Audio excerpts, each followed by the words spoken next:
Everyone, today I am again in front of you all to discuss the problem from the book of NCERT, class 10th, chapter electricity. This is the chapter number, this is the problem number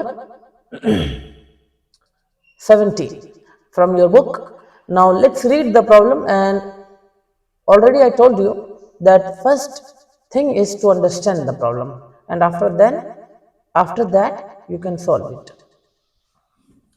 An electric heater of resistance 8 ओम, एक electric heater 8 ओम के resistance का है। ड्रोज लेता है 15 ampere 15 ampere की current को use करता है, लेता है फ्रॉम द सर्विस मेंस से वह 15 एम्पियर करंट को लेता है 2 आवर्स 2 घंटों तक लेता है। Calculate the rate at which heat is developed in the resistor in the heater में हीट डेवलप होने की जो रेट है वो निकालनी है, यानी कि किस पर सेकंड कितना हीट आ रहा है हीटर से, वो हमें कैलकुलेट करना है। तो ये टर्म बहुत ही इंपॉर्टेंट है, heat rate of what, rate of heat in the heater. तो एक इलेक्ट्रिक हीटर है, जैसा कि प्रॉब्लम है, एक इलेक्ट्रिक हीटर जिसका रेजिस्टेंस 8 ओम है और सर्किट से वह 15 एम्पियर की करंट को यूज करता है, लेता है और 2 घंटों तक चलता है। तो हमें निकालना है कि रेट, हीट डेवलप होने की रेट निकालनी है। तो रेट क्या होता है? Anything which is divided by time is called rate. मतलब कि रेट का मतलब होता है एक सेकंड में कितना, एक सेकंड में जितना, वही रेट। तो देखिए, लेट्स से कि ये हीटर है और लेट्स से कि यह 8 ओम का रेजिस्टेंस रखता है और लेट्स से कि ये सर्विस मेंस है, ये सर्विस मेंस है आपका, ठीक। सर्विस मेंस ये है और सर्विस मेन का वोल्टेज मान लेते हैं, पोटेंशियल डिफरेंस दो किनारों का V मान लेते हैं और सर्किट को कंप्लीट कर देते हैं। अब इसमें सर्किट में करंट कितना है चलता है? 15 एम्पियर चलता है। तो 15 एम्पियर करंट रख दिए। अब कितना हीट एनर्जी डेवलप होगा, और यू ऑलरेडी नो। तो हीट एनर्जी कैसे निकाला जाता है? We know that energy, electrical energy E equal to power into time. You already know the formula for power. Power is equal to I square into R, and this is time T. So what is the formula for electrical energy? Electrical energy is equal to I square RT.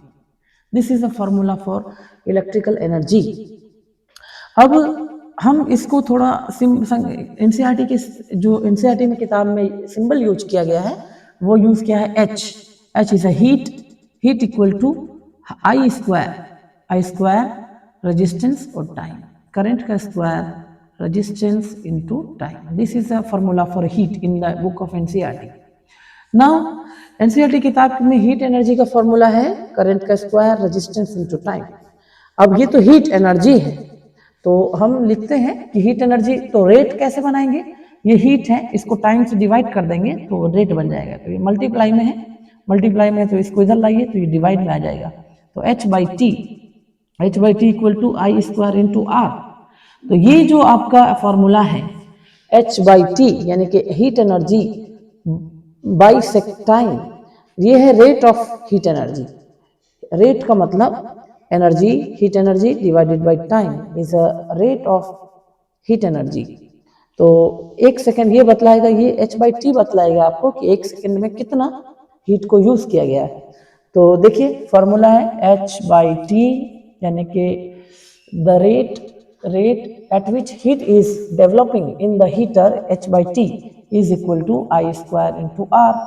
आई कितना है current में? 15 ampere रख देंगे, इसका square कर लेंगे, into resistance कितना है? 8 ओम, तो 8 ओम, ठीक।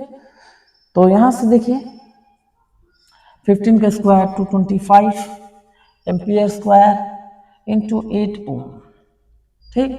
यहाँ से 8 पंचे 40, 4 16 और 4 20 का 0, 2 हाथ में, और 8 दूना 16 17 18 1800। तो 1800 और इसका यूनिट क्या आएगा?